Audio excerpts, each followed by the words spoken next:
Mardi 16 avril 2024, mesdames et messieurs, bienvenue dans cette émission Perfect Actu. L'actualité est dominée par les accusations d'un collectif des députés nationaux qui reprochent au président du bureau d'âge de l'Assemblée nationale, Christophe Mbosso-Kodia, l'intention de vouloir bloquer la publication du calendrier relatif à l'élection des membres du bureau définitif de l'Assemblée nationale.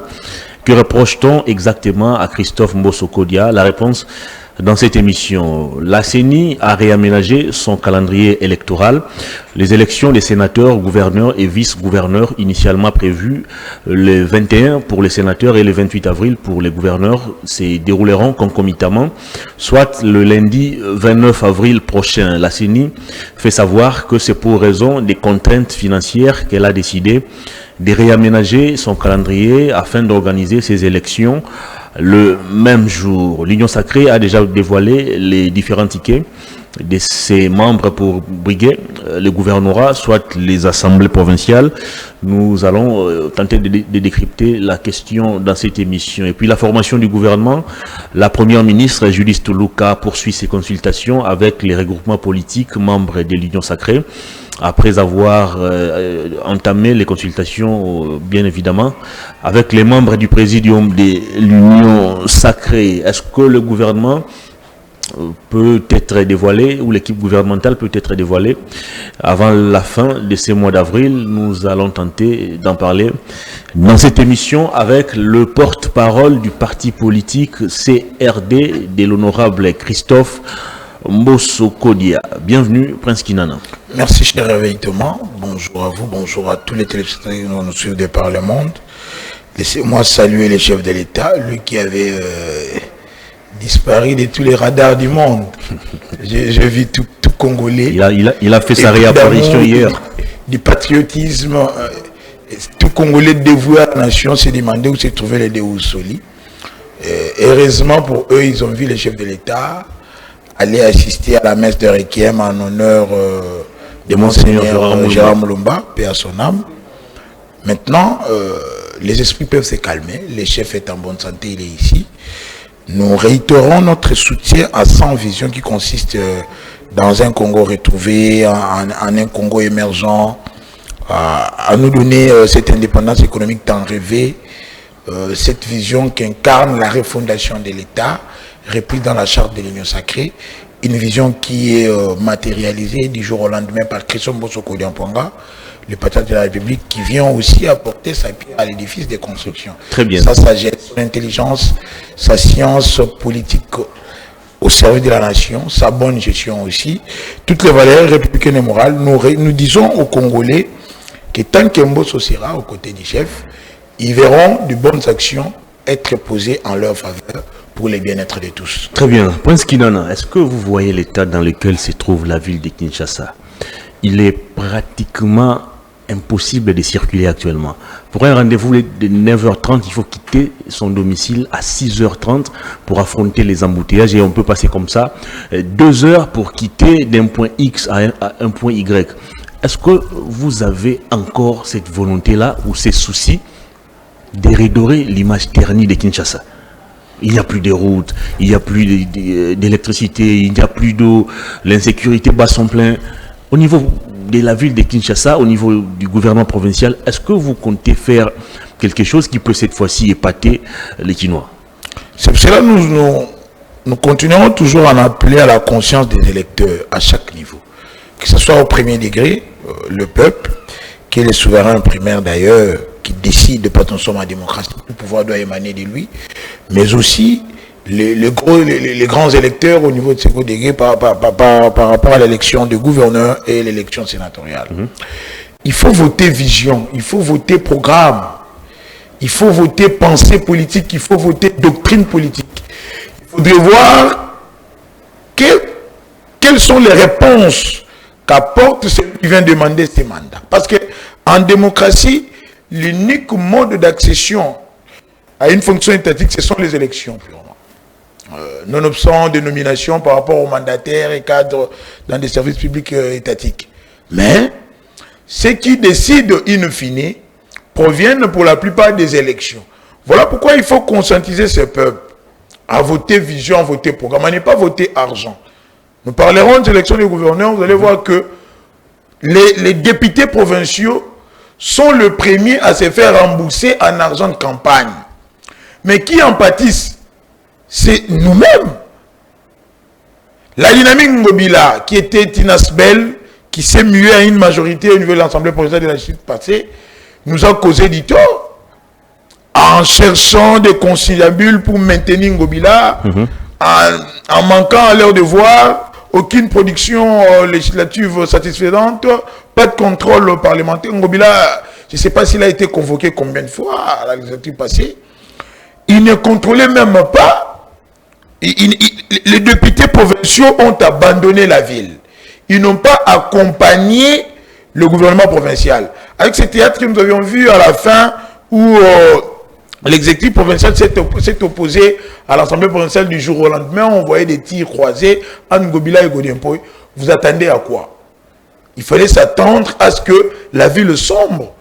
Ce que nous sommes en train de vivre n'est que la résultante de la mauvaise gouvernance entre les deux grandes institutions de la ville-province, qui est l'Assemblée provinciale et le gouvernement provincial chapeauté par M. Jean-Claude Ngobila, par manque d'une vision claire et par manque d'un programme. Vous pouvez appeler même le directeur des cabinets de M. Ngobila, si votre patron, vous lui demandez quel a été votre programme de gouvernance ou quelle a été votre vision en gouvernant Kinshasa pendant ces 5 dernières années, ils vous diront Kinshasa Bopeto, qui est un concept que Ngobila a utilisé pour venir répondre à l'une des missions régaliennes de l'État qui est la salubrité publique. Mais regardez comment se trouve la ville aujourd'hui.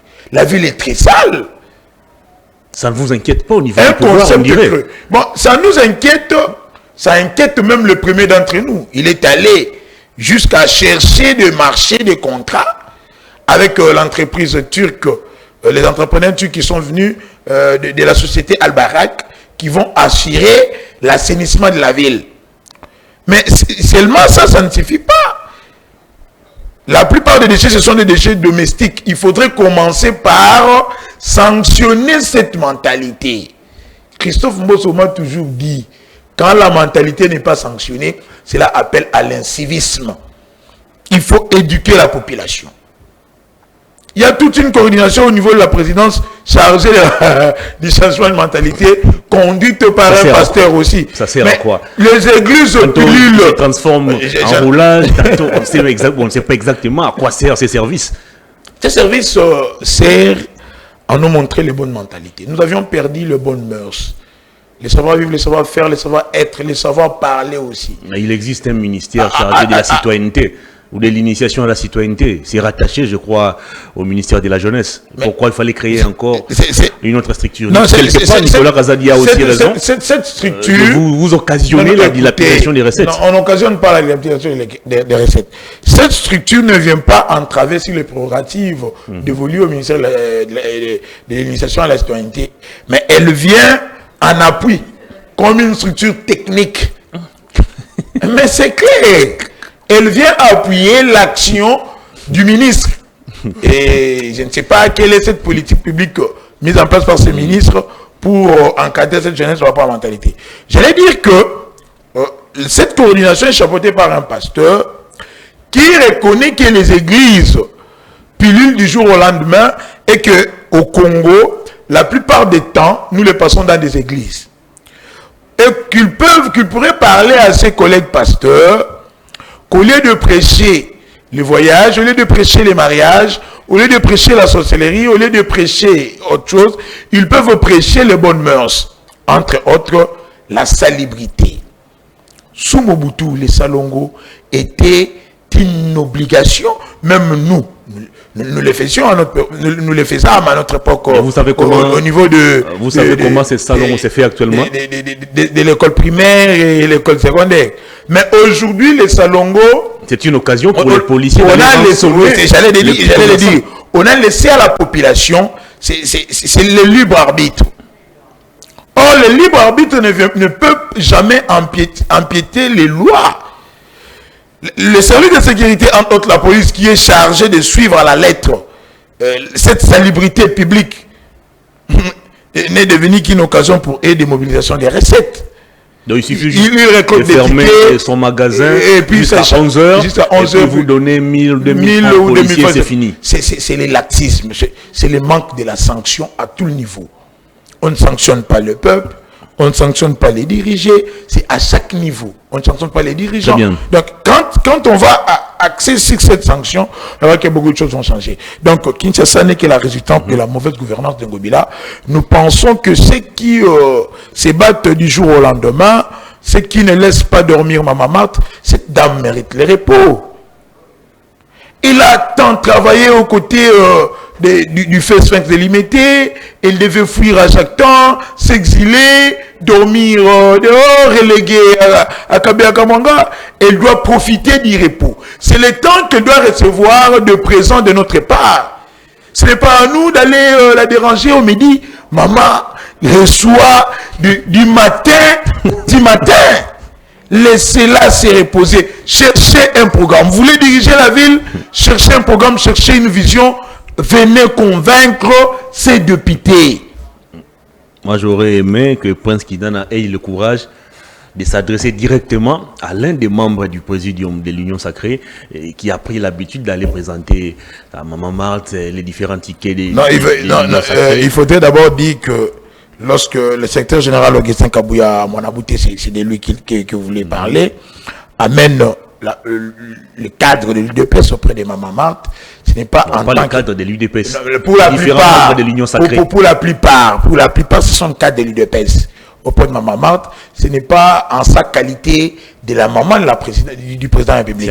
C'est en qualité de cofondatrice de l'UDPS. C'est cette dame pionnière, elle a pris la place à l'UDPS. Il est de coutume que lorsque le mari meurt, ce sont les femmes qui reprennent leur place au niveau du collège de fondation. Merci beaucoup. Donc c'est en ce sens-là que maman décide comme un pionnière et au cadre de l'UDPS. Je crois que c'est en ce sens aussi qu'Augustin Kabouya fait défiler les gens là-bas au lieu de les laisser. On va parler de la mise en place du bureau définitif de l'Assemblée nationale. Mais avant cela, une dernière question. Vous avez relevé ici la responsabilité et du gouvernement provincial et de l'Assemblée provinciale. Mais au-delà de ces deux institutions, vous allez vous rappeler que même le gouvernement central a dû intervenir pour sauver la ville de Kinshasa, et principalement dans le volet routier. La mise en place ou l'instauration du projet Kin Zero Trou qui a été lancé par le Premier ministre Jean-Michel Samaloukonde, ces projets qui a coûté à la République plus de 80 millions de dollars. Est-ce qu'on peut à ce jour évaluer ces projets, mettre les points sur les i, question que les Congolais ou les Kinois sachent à quoi ces projets a-t-il été bénéfiques? Parce qu'on parle de Kin Zero Trou, mais à voir l'état dans lequel se trouvent les routes de Kinshasa, j'ai l'impression comme si on s'est moqué de la population kinoise. Est-ce qu'on peut évaluer ces projets? Est-ce qu'on peut, dans la mesure du possible, interpeller le Premier ministre, je ne sais pas moi, l'Assemblée nationale ou au niveau de la présidence de la République, afin qu'il puisse présenter ses moyens de défense et nous dire qu'est-ce qui a été concrètement fait dans le cadre de ces projets? Lorsque vous dirigez, vous devez être capable de prévoir, d'exécuter et puis de contrôler. Ce qui a toujours tué le Congo depuis Bellirette, c'est le manque de suivi. Kinshasa Zero Trou devait être un programme ou un projet salvateur de la ville province de Kinshasa qui voyait ses routes, pour la plupart, les artères principales, s'est détériorées du jour au lendemain. C'est de l'argent jeté par-dessus la fenêtre, on laisse tomber. Kinshasa a bénéficié de plusieurs projets. Mais je vous dis, même pour l'assainissement de la ville, le gouverneur recevait une dotation du gouvernement central. 2 millions semble-t-il. Mais vous savez qu'est-ce qui s'est passé?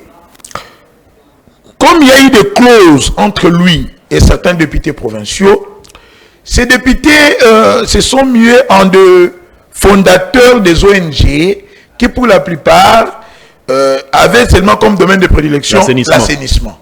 On l'a vu avec le pasteur. C'est chaque député, il n'est pas le seul. Chaque député de la législature passée, au niveau de l'Assemblée provinciale, avait une ONG chargée d'assainir la ville. Et ils se sont départagés de communes. Lisa Lemba Lemba avec Selembao, Godempoy que vous avez cité avec Bandal, Edi Elimolangi avec Ngiringiri. C'est chaque député qui avait une ONG chargée. Mais quand cet argent venait, il leur donnait. Et lui-même aussi, c'est départagé entre députés. Départagé entre députés. Mais le pauvre qui a initié la ville déclare des impayements. Après 48 mois impayés. Et de son côté lui-même, Jean-Tini Ngobila l'aurait appris, lui aussi ne s'était pas abstrait de cette pratique diabolique. Il a pris aussi certains membres de la CP, et qui pour d'autres s'avéraient être ses cousins, ses tantes, ses oncles, comme c'est le cas en Afrique, vous savez, le népotisme bat son plein. Je venais d'ailleurs d'écrire une tribune où j'ai demandé à ce que le ministère de l'Intérieur prenne le courage d'interdire la multiplicité des partis politiques. On doit quand même sanctionner parce que la raison d'État doit primer même si les libertés démocratiques, les libertés hautes, comme vous pouvez leur dire. Mais cette prolifération de partis politiques n'a pour objectif que pour certains de venir se servir leur famille au lieu de servir l'État. Alors on ne pourra pas prôner deux courants majeurs politiques où les pensées et les visions seront encadrées et que les esprits et les talents seront encadrés. Donc, par manque de vision des programmes, Ngobila ne savait même pas gérer cet argent lui alloué par le gouvernement central pour la sélection de la vie. Il donnait fortuitement aux députés pour se garantir ce manque de contrôle parce que c'est ce qu'il fouillait. Nourrir le député, mais qui acquisait aussi des paiements et puis se mettre à l'abri du contrôle. Donc, c'est qui, même pour le projet qui ne se retrouve pas, c'était ça votre question, nous avons souffert du laxisme. Est-ce qu'on peut évaluer ces projets? Manque de suivi. Mais plus que ça. Qui doit évaluer? D'abord, c'est un projet du gouvernement central. Donc, je me dis que l'argent a suivi la ligne prévue de la chaîne de dépenses. Il faudrait que l'IGF, comme c'est le bas étage du contrôle gouvernemental, l'IGF qui est à tirer avec le ministère des Finances, mais qui ne peut pas se lasser de sa mission. Lui s'avère être un seul méchant qui doit traquer les voleurs. Il ne peut pas se lasser de sa mission parce que les voleurs aussi doivent se défendre. La proie a aussi de mécanismes naturels prévus pour se défendre devant le prédateur. Si lui se dit être le prédateur, Kazadi et les autres ministres, ce sont ses proies qui s'attendent aussi à une réaction, mutatis mutandi. Parce que toute action correspond à une réaction égale et opposée. Donc, quant à lui de redoubler de vigilance, j'allais dire à Lingeti d'aller contrôler, parce que Sama est encore là, on me dira qu'il envisage aussi gérer une institution. Ici, après son fiasco, il est candidat sénateur. Après son fiasco, selon bon nombre de Congolais au niveau du gouvernement, il peut évaluer la Cour des comptes aussi, peut s'y atteler, et l'Assemblée nationale peut aussi créer une commission du contrôle parlementaire et s'y atteler une commission Assemblée nationale, Assemblée provinciale, c'est faisable. Très bien. Pour que on demande à Ngobila à quoi ça servit ces millions du projet Kinshasa Zéro Trou pendant que les trous ne se sont fait que multiplier. On doit demander des comptes à Sam. C'est ça les malheurs. On donne aux deux. Comment? Sam a pris l'initiative. Peut-être si c'est sur instruction, ça a été décidé au niveau du Conseil des ministres, parce que c'est l'organe décisionnel du gouvernement, mais les projets bénéficiaient à la ville-province de Kinshasa. Très bien. On va parler mise en place du bureau définitif. Mais une question qui me vient encore à l'esprit, Prince Kinana. Vous vantez le budget qui a atteint 16 milliards, vous vantez la maximisation des recettes, vous vantez la réserve d'échange qui a explosé. Mais vous êtes capable de payer les agents et fonctionnaires de l'État. Nous sommes aujourd'hui le 16 avril.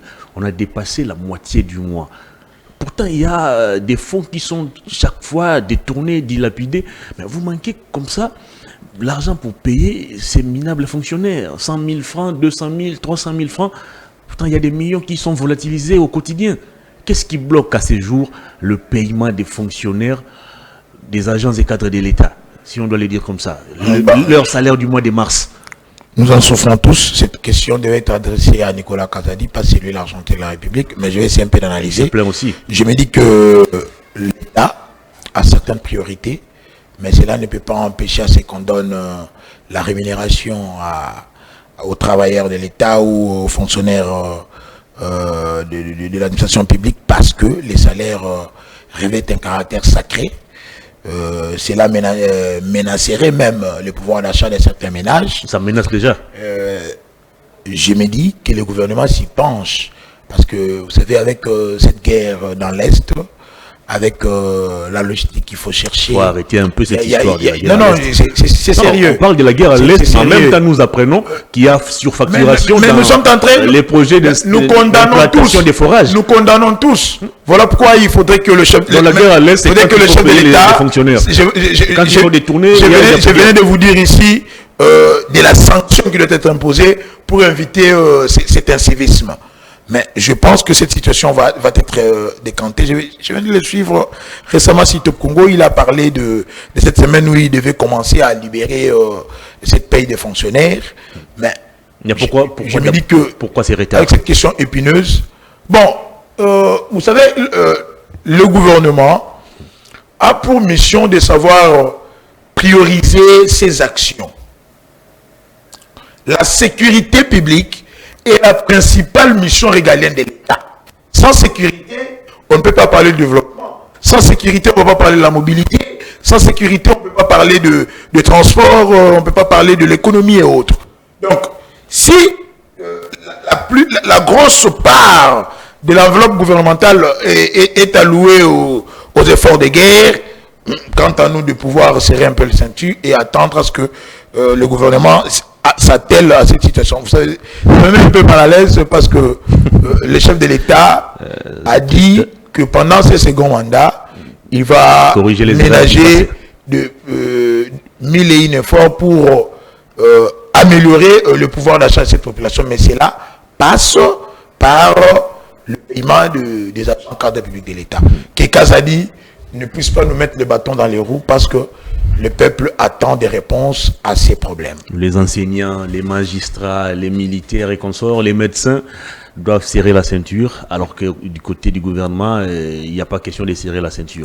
Les efforts de guerre doivent être faits par les pauvres citoyens, tandis que ceux qui sont déjà dans la bourgeoisie continuent d'en bénéficier. Aucune couche de la population n'est épargnée. Je vous surprends, je peux même vous surprendre en vous disant qu'il y a même des institutions qui ont souffert, qui manquaient à 1 ou 2 mois le frais de fonctionnement. Je peux vous parler de l'Assemblée nationale. Permettez que je vous le dise. Qu'il y a des institutions que le frais ne pouvait pas venir. Parce que cette question épineuse dans l'Est de la République du Congo nous préoccupe tant qu'il faut en mettre le moyen nécessaire pour en finir. Cette épineuse question ne vous a pas empêché de surfacturer le projet d'implantation des forages. N'a pas empêché à Nicolas Kazadi et les autres. Nicolas Kazadi fait partie de votre famille politique. Écoutez, à ricochet, c'est l'Union sacrée qui doit endosser cette responsabilité. Ah bon? Mais comment ça? Pénalement, c'est Kazadi qui en est responsable parce que c'est lui qui est le chargé de finances de la République. Mais il vous dit qu'il est aussi... En court-circuitant, écoutez... Il vous dit qu'il est aussi victime de ces grands désordres instaurés à la présidence, où le chef de l'État crée n'importe comment des structures qui coûtent aussi de l'argent à la République. Des fois, nous ne pouvons pas continuer à tout défendre. Devant les évidences, les esprits aguerris doivent se taire. Kazadi devait se taire et attendre la sentence qui doit être lui attribuée. Parce qu'il existe une chaîne de dépenses chargée de suivre le circuit normal qui doit prendre l'argent de la République. Et l'IGF vient en patrouille pour effectuer le contrôle a priori. Mais court-circuitant tous ces systèmes, lui a payé en procédure d'urgence. Quelle a été l'urgence pour qu'il dilapide ces millions comme ça? Il doit ne pas chercher le pouls sur la tête très bien d'un chauve ou de la calvitie, parce que même au bébé, on peut faire comprendre que qui a décidé? C'est Kazadi. Et quelle a été l'urgence de payer en procédure d'urgence?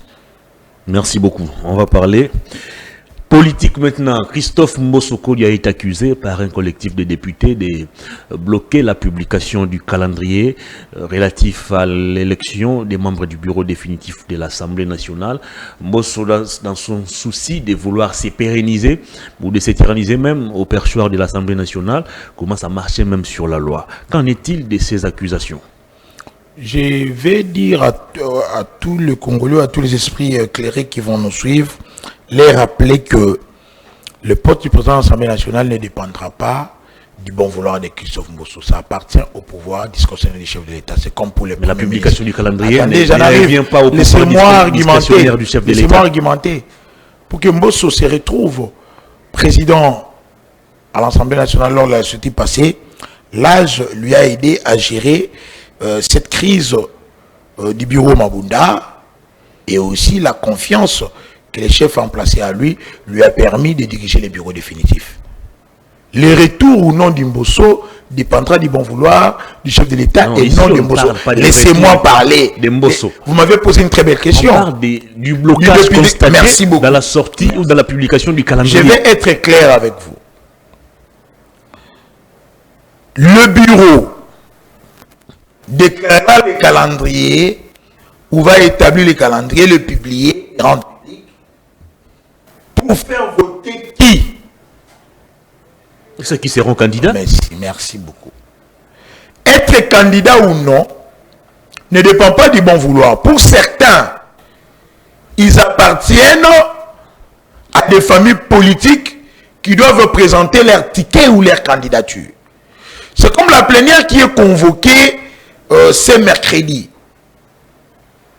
où il y a 3 points inscrits à l'ordre du jour, notamment la création d'une commission pour le partage de postes clés majorité opposition par rapport au nombre de chaque groupe parlementaire, mais aussi parler de cette question des élections. Parce que ces députés doivent comprendre les contours et les méandres politiques de notre pays. Il existe une institution qui est chargée du bon fonctionnement des autres institutions. Et que les animateurs de ces institutions ne peuvent pas se réveiller un bon matin se déclarer « Moi, Kinana, je suis candidat président à l'Assemblée nationale ». Non. Que ce soit Mbosso, ou Kamere, ou Bahati, ce sont ceux qui se sont encore déclarés jusque-là. Ils appartiennent à une plateforme de gouvernance appelée l'Union Sacrée.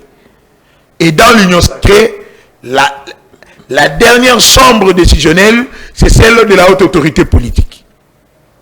C'est-à-dire Félix Tshisekedi.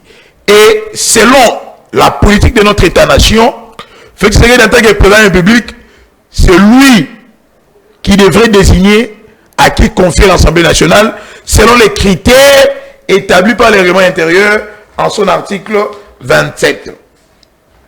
C'est ces critères qui vont écarter certaines candidatures commerciales et fantaisistes et certaines candidatures des étrangers, certaines candidatures des ambitions démesurées, certaines candidatures de vengeance.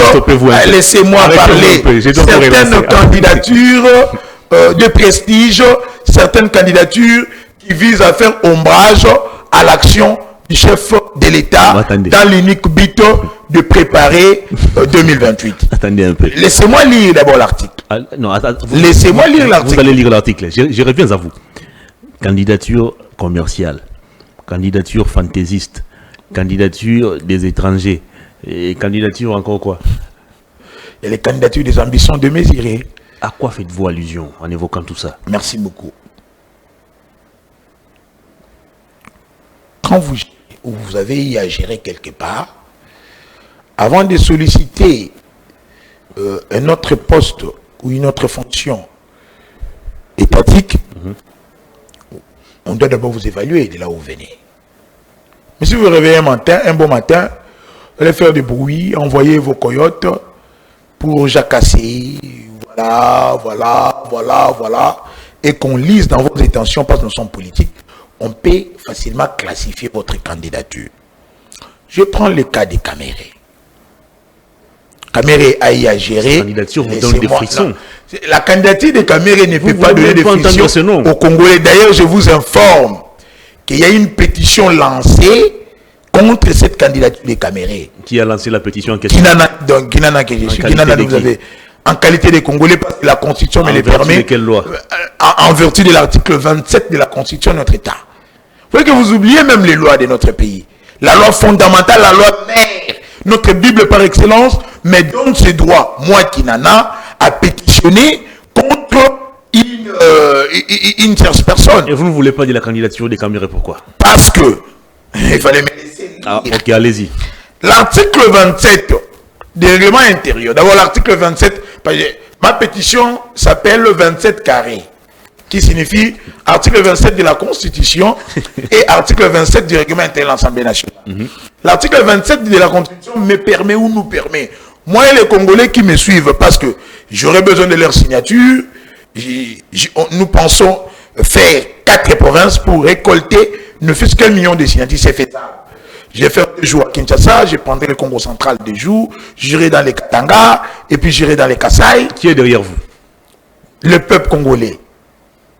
Déjà d'ici, c'est mercredi, je commence à Kinshasa à récolter les signatures pour barrer la route à cette candidature fantaisiste, candidature des ambitions démesurées, candidature de la vengeance, candidature de la vengeance. Candidature visant à faire ombrage à l'action du chef de l'État dans les but de le faire échouer. L'article 27 du règlement intérieur de l'Assemblée nationale dit ceci. Règlement intérieur de cette législature de certifier conforme à notre Constitution. Parce que les gens pourront dire, il s'est amené avec des papiers et autres. Assemblée nationale, projet du règlement intérieur rédigé par une commission chapeautée par le très célèbre honorable Dr Prosper Njoli et déclaré, certifié conforme à la Constitution par notre Donc Christophe Mbosso, vous remet toutes les archives de l'Assemblée nationale. Christophe Mbosso n'est pas directeur à la documentation parlementaire. Christophe Mbosso n'est pas directeur à la documentation parlementaire. Lisez l'article. L'article 27 dit ceci. J'aimerais que vous puissiez lire. Parce que vous allez penser que je vais tromper. J'aimerais que vous puissiez lire et que moi je vais faire les commentaires. Lisez cet article. Article 27. Pour l'élection des membres du bureau définitif de l'Assemblée nationale, il est tenu compte notamment des critères de formation, d'expérience, de crédibilité et d'honorabilité. Vous l'avez même souligné. Merci. Qu'est-ce que vous insinuez? Pour la formation du bureau, il y a un critérium, entre autres la formation, l'expérience, la crédibilité et l'honorabilité. La candidature des Camérés passe outre cet article sacro-saint du règlement intérieur. Parce qu'il faut dire ici que le règlement intérieur est le modus operandi de l'Assemblée nationale. Caméré n'est pas crédible. Caméré n'est pas honorable. Parce que l'honorabilité se rattache à la dignité. Nous ne mêlons pas que un président de l'Assemblée nationale qui passe et que le peuple le crie dessus, mouivi, mouibi, voleur. Et qu'on dilapide la personne qui est tête de voleur. C'est cracher même sur toute la République et sur le Vox Populi parce que c'est le peuple qui est souverain. Si nous sommes en démocratie, nous devons nous renier contre cette candidature, éviter que Caméré postule parce qu'il n'a aucune crédibilité et il n'a aucune honorabilité. J'ai l'impression comme si... Parlons de la formation. Même la formation de Caméré pose problème. En quoi ça pose problème? Mais il s'est dit être docteur en économie. Exactement. Mais il est récemment professeur associé à l'université de Kinshasa. Merci beaucoup. À la faculté des sciences économiques. Nous sommes dans un pays où la corruption a atteint un paroxysme cancérigène inouï. Caméré est docteur en économie, incapable d'apporter des réformes profondes, ne fût-ce partielles ou superficielles au niveau du ministère de l'économie. Quel est le bilan des Caméré au ministère de l'économie? C'est le fiasco là-bas. Qu'a-t-il fait à ces ministères? Sa formation aussi pose problème. Écoutez, comme au niveau de l'institution gouvernement, nous avions un économiste ou une économiste, parce que c'est madame Judine Toulouka Soumina, Premier ministre dont nous parlons. Au niveau de l'institution parlement, nous devons avoir un politique. D'après quelle loi? Mais d'après l'article 27 du règlement intérieur, on n'invente pas les lois, nous sommes en train de cogiter. L'on donnant à l'homme la parole pour exprimer ses pensées. Comme au niveau du gouvernement, nous avons un économiste, au niveau du Parlement, il nous faut un politique pour maîtriser l'action publique de la nation. Vous avez abandonné les débats sur la géopolitique, maintenant c'est la formation. Écoutez. Puisqu'à la tête du gouvernement, il y a une économie. D'abord, à l'Assemblée nationale, il n'y a aucune loi, franchement, ni réglementaire, ni constitutionnelle dans notre pays qui parle de géopolitique. Il n'y a aussi aucune loi de la qui parle géopolitique, de la formation. Il y a cette loi est là. Pour occuper... La loi est là, mais venez de le lire. Non, ici, vous venez de les lire. On parle de l'Assemblée nationale. Oui, mais c'est de l'Assemblée nationale dont il s'agit ici. Vous pensez nous parlons de quoi? Loi qui dit que si le chef du gouvernement est économiste, à l'Assemblée nationale, on doit avoir un politique. C'est quelle loi? C'est moi qui ai disserté quant à ça. Je n'ai pas dit que c'était une loi. Nous sommes en train d'analyser ici. J'ai l'impression comme si, consciemment, vous savez que Kamere va vous battre à plate couture et vous vous organisez maintenant pour l'attaquer en dehors du combat politique. Écoutez, je vais vous dire une chose. Si par malheur, le chef décidait de laisser les champs libres. Comment ça par malheur? Laissez que je vous parle par malheur parce que le peuple ne veut pas de la quantité de Kamere et les règlements aussi. Non, c'est Mbosso qui ne veut pas de la candidature. Ce n'est pas Mbosso qui a rédigé. Les Congolais ne vous ont pas donné mandat pour parler en leur nom. Mais vous faites outre ce que Francis Bala a prévu. Mais vous êtes camériste, monsieur. Vous avez sondé où? Vous êtes camériste, vous avez mené quel sondage pour conclure que les Congolais n'ont pas besoin des Kamere à l'Assemblée nationale? L'article 27 du règlement intérieur. Est-ce que Kamere est crédible dans ces pays? Non, mais il reviendra aux députés des tranchées. Vous savez ce que c'est la crédibilité et l'honorabilité? Kamere a quelle valeur, ni que ce soit moral, républicain et démocratique? Il incarne quelle valeur? Alors, Kamere a quelle crédibilité sur la chaîne nationale, au niveau national qui est tant international? Mais parlons de la crédibilité. Allons-y point par point. Évitez de faire l'action de participation en défendant Kamere sur les plateaux. Vous n'êtes pas mon co-débatteur. Vous êtes journaliste, en toute neutralité, en toute objectivité. Vous savez en vous. Je ne fais qu'orienter les débats. Merci.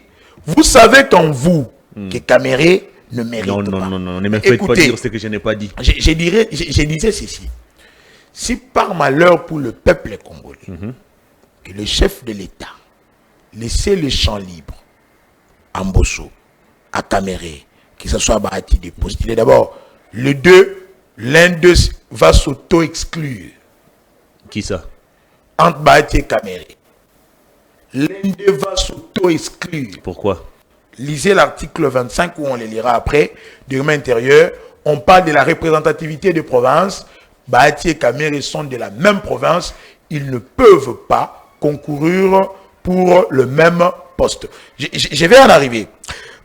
Je disais, si par mal, on laissait Kamere venir s'affronter à la sagesse, à l'expérience, à la bonne gestion, aux valeurs républicaines et morales, démocratiques, à l'intelligence qu'incarne le patriarche Christophe Mbosso, il sera humilié. Merci beaucoup. Pourquoi? N'étant ni crédible, ni honorable, les députés ne voudront pas être dirigés par quelqu'un qui est entaché par le passé. Luc Os a écrit « Tout passe sauf les passés ». Merci. Et Kamere doit chercher ses livres pour les lire. Il doit chercher ses livres. Merci. Tout peut passer sauf le passé. Est-ce que vous savez que pendant que nous cherchons le maïs dans ces pays, Vital Kamere s'est permis... Non, mais ça, c'est autre débat. Non, c'est un autre débat. Il est député national. Vous êtes à l'Assemblée nationale. Interpellé Vital Kamere qu'il vous donne les raisons pour lesquelles ces maïs ne sont jamais arrivés. La question fondamentale... Vous m'avez même pas laissé... Non, attendez. Vous sortez du cadre du débat. Ma question fondamentale... Laissez-moi parler, non? Non, attendez. C'est moi qui oriente le débat. Vous savez ce que j'allais dire? J'allais donner une révélation ici. Attendez, pense qu'il en a. Vital Kamere a pris les tracteurs du projet Bukangalonzo 2, les utiliser dans sa propre ferme à lui. Pendant que nous cherchons du maïs dans ces pays, Kamere a pris ces tracteurs-là, il les utilise lui dans sa propre ferme. Appelez tout camériste. Vous êtes camériste, vous? Je ne suis pas camériste. Mais pourquoi vous les défendez bec et ongle? Non. Allez lui demander où sont les tracteurs. Les députés ne vont pas lui accorder ces crédits-là. Il peut tout faire. Alors, puisque vous êtes il majoritaire, peut même dépenser l'argent du projet 100 jours. Puisque l'Union sacrée il peut dépenser l'argent du projet où ils sont cités. Lui, Roubota et Kazadi, dans les deux projets, il est aussi cité. Alors, puisque l'Union sacrée est majoritaire à l'Assemblée nationale, interpellez Vital Kamerhe et posez-lui des questions, il va vous répondre. C'est la moindre des choses à faire. Ce n'est pas l'une des prérogatives dévolues au bureau provisoire. Alors, le bureau provisoire a 3 missions. La validation de mandat, l'élaboration et l'adoption du règlement intérieur et l'organisation et l'installation des élections du bureau définitif. Alors revenez sur la question fondamentale. Dès que le bureau définitif est installé, il doit s'attendre à être convoqué. C'est ce que je voulais vous dire. Merci. Merci beaucoup. Alors revenez sur ma question fondamentale. Le blocage constaté dans la publication du calendrier de l'élection des membres du bureau définitif de l'Assemblée nationale. Est-ce que Christophe Mosokodia, président du bureau d'âge, accusé à ce jour de bloquer la sortie de ces calendriers, est-il réellement impliqué dans ces blocages ou vous pensez que c'est un procès d'intention que les députés cherchent à coller au président du bureau d'âge? Ce qui accuse Mbosso d'être l'auteur principal du blocage des choses au niveau de l'Assemblée nationale, par exemple des élections, les font soit par analphabétisme ou soit par manque d'une bonne formation politique. Tout politologue de formation ou politologue pratiquant qui connaît les contours géopolitico-stratégiques de notre État, c'est que ça ne dépend pas du bon vouloir d'Mbosso à pouvoir désigner les candidats. Et que ça ne dépend pas du bon vouloir de Mbosso. Vous faites toujours ces raccordements frauduleux entre les calendriers électoraux et les candidats. Vous voulez me faire dire qu'ici... je parle du calendrier. Vous voulez, c'est que je parle pas des candidats. Que... On va d'abord avoir les calendriers et puis les ambitions vont s'exprimer. Mais ces calendriers, est-ce que vous voulez qu'à ce que Mbosso publie un calendrier qui ne va pas être exécuté ou un calendrier qui pourrait être reporté comme le fait la CENI? Qu'est-ce qui empêcherait l'exécution de ces calendriers? D'abord le moyen, mais aussi peut-être le manque de choix au niveau des postes. Mais il faudrait laisser. Seules les ambitions ne suffisent pas. Nous sommes en démocratie, les gens sont libres d'aller postuler où ils veulent. En démocratie, en fonction de leurs compétences. Nous parlons de l'élection, non, ce n'est pas de la nomination. Exactement. Donc les gens sont libres d'aller. Les gens sont libres d'aller postuler, mais les règlements lui-même demanderaient à ce que les groupes parlementaires constitués, l'opposition présente un candidat pour tel poste. Vous savez qu'il y a une commission qui serait chargée de départager les postes en fonction du groupe parlementaire, selon le nombre d'élus qu'on retrouve au niveau de cette assemblée. Et vous attendez quoi pour mettre en place cette commission? La commission sera mise en place ce mercredi. On attendait les moyens. Il fallait d'abord que les députés fassent pression. Non, pas les députés. Ça ne dépend pas de ce vouloir des 89 députés. Parce que même ces 89 députés savent les noms du politique que je ne vais pas dire ici, que toi et moi, nous ne savons pas. Ils savent le temps qui venait traverser au niveau de cette Assemblée nationale depuis le début de cette législature. Ni cette sagesse d'Mbosso et cet acte politique qu'il a toujours incarné, les choses n'allaient pas bouger, on n'allait même pas arriver même à l'élaboration du règlement d'intérêt de l'Assemblée nationale. Il y a eu beaucoup de contraintes, tant financières que politiques, qui ont failli même faire bloquer la machine au niveau de l'Assemblée nationale. Il fallait une certaine délicatesse, une certaine magnificité au sein du chef de celui qui dirige ses bureaux. Et heureusement que c'est un fin stratège politique. Voilà pourquoi le chef de l'État l'a toujours préféré. À quand la sortie du calendrier? Mais c'est pour ce mercredi. Okay. Vous n'avez pas vu les communiqués.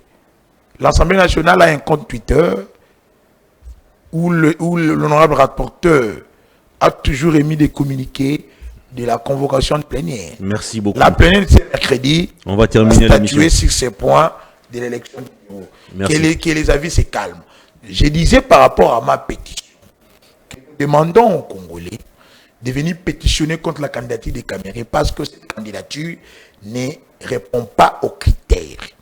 Si nos députés qui doivent être nos représentants peuvent penser s'écarter du bon sens et de la rationalité prévue par cet article. Ils ne vont pas s'écarter parce qu'après les dépôts de chaque candidature, il y a toujours un travail de toilettage qui s'est fait. Mais pour éviter peut-être les frustrations. Quelle frustration? Pour éviter la victimisation. Pour éviter les chantages politiques.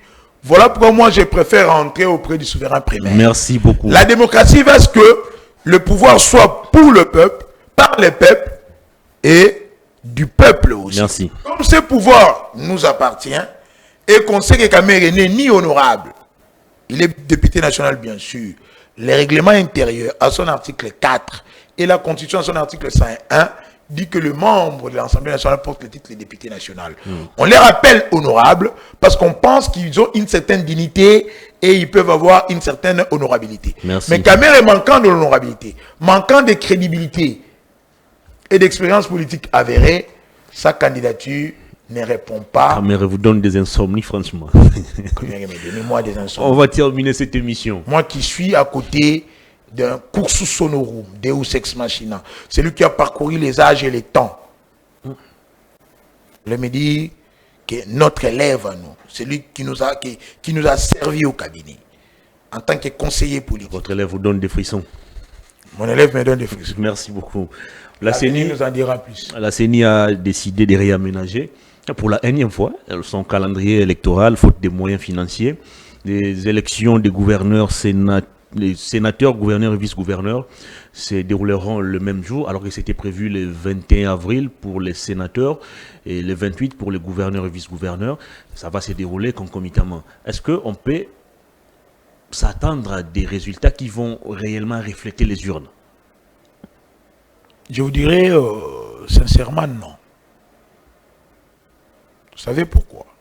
Parce que ces députés provinciaux, parce que c'est dont on parle, ce sont les votes indirects.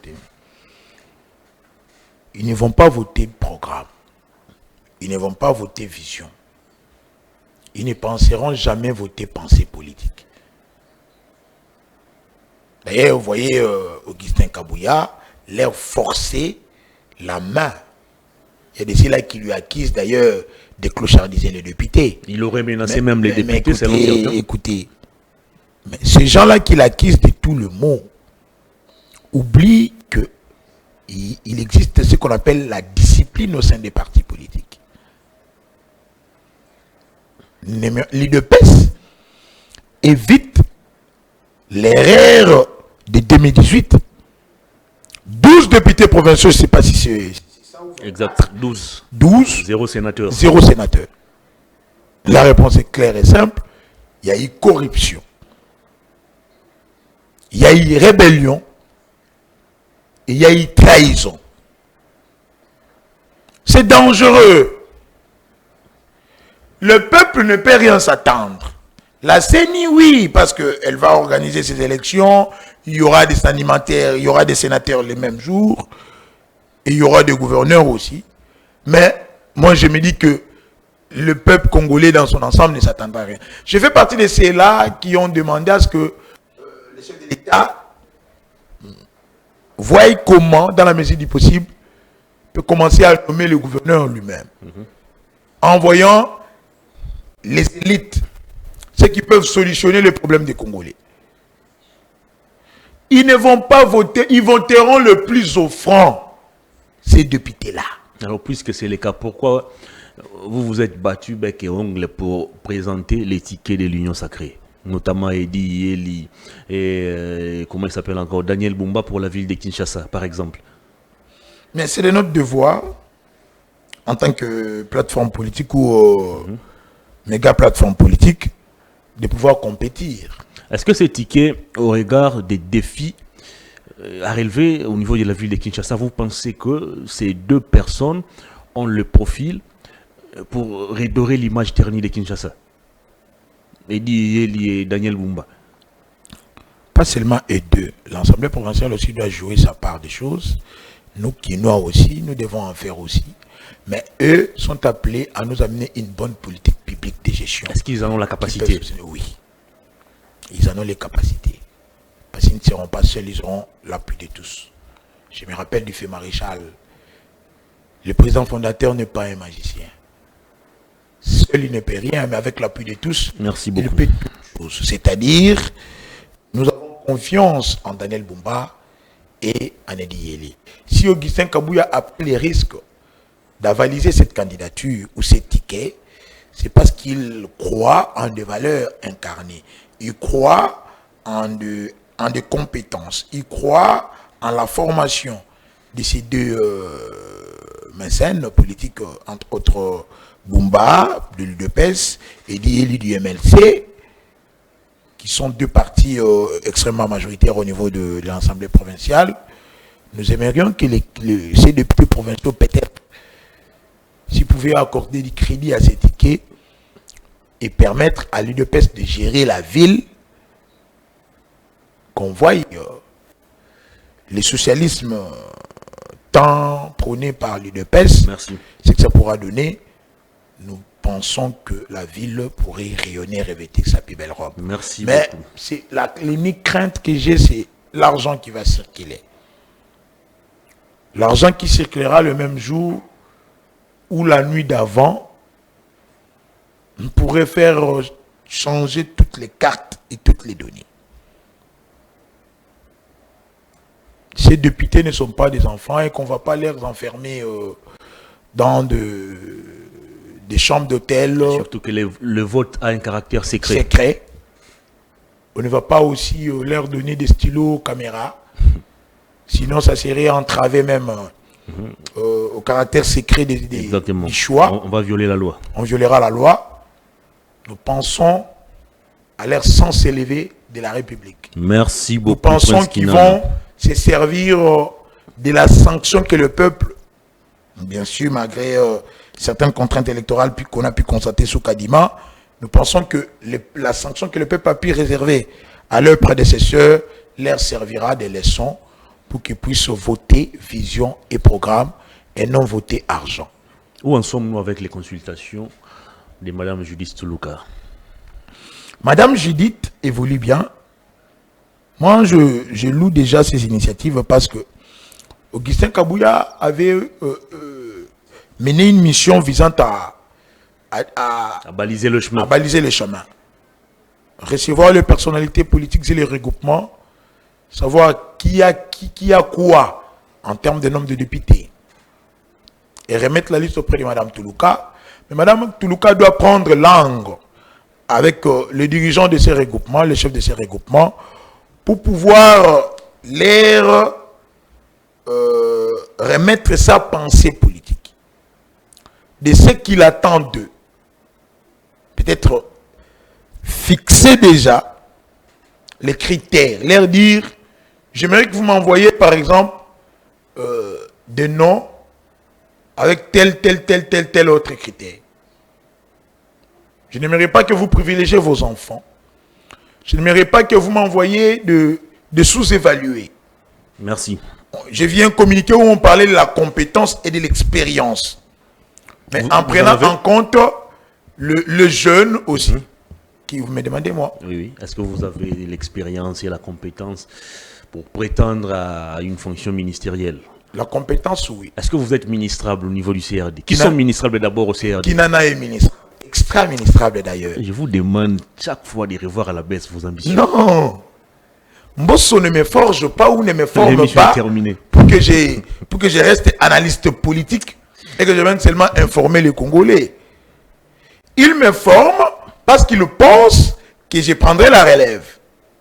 Il me forme parce que lui nous prépare pour que son nom ne disparaisse pas sur la scène politique congolaise. Merci beaucoup. Il nous forme parce qu'il sait qu'on servira l'État par rapport à son école. Parce que moi, c'est une école. Il constitue toute une école de la bonne gestion de la chose publique. Il constitue toute une école politique et une école stratégique et diplomatique. Vous avez vu dernièrement lorsqu'il a réussi la ministre belge des Affaires étrangères. Cette ministre qui s'est fait recadrer à plate couture. Non, madame. Nous sommes Grand un merci État à souverain. vous, Prince Kinana, pour Indépendant. votre disponibilité. Merci, Je cher pense Hervé. que l'honorable président Christophe Mbosso n'oubliera pas dites à Caméré- d'inscrire votre nom sur la liste des ministrables. Oui. Je passe un message important, vous voulez me déranger. Dites à Caméré de ne pas oublier ses livres. Tout passe. Il faut chercher Alain sauf Madilou. le passé. Vous parlez d'ailleurs très bien avec lui. Oui, j'ai donné ses livres, Remettez oui. Voilà. ces livres à J'ai Alain donné ses Madilou, livres comme ça. à Alain Madilou, au secrétaire général Billy Kambalé. Merci. Je vais leur donner ces livres ou au noble Molendo Sakombi. Merci beaucoup. Merci. Ça en est fini, mesdames et messieurs. C'était Perfect Actu, deuxième numéro de la semaine. J'avais reçu pour vous Prince Kinana, porte-parole du CRD, parti cher à l'honorable président Christophe Mbosso Kodia, avec qui nous avons passé en revue les différentes questions d'actualité. Grand merci à toute l'équipe technique et à vous. Merci d'avoir suivi également cette émission. Je vous retrouve demain mercredi Dites au Congolais avec de un autre venir invité, signer la pétition. mais avec le même plaisir. Au Dites-leur revoir. de venir signer la pétition. Par rapport Sur à la nos pétition, vous êtes Congolais. Dites-leur de venir.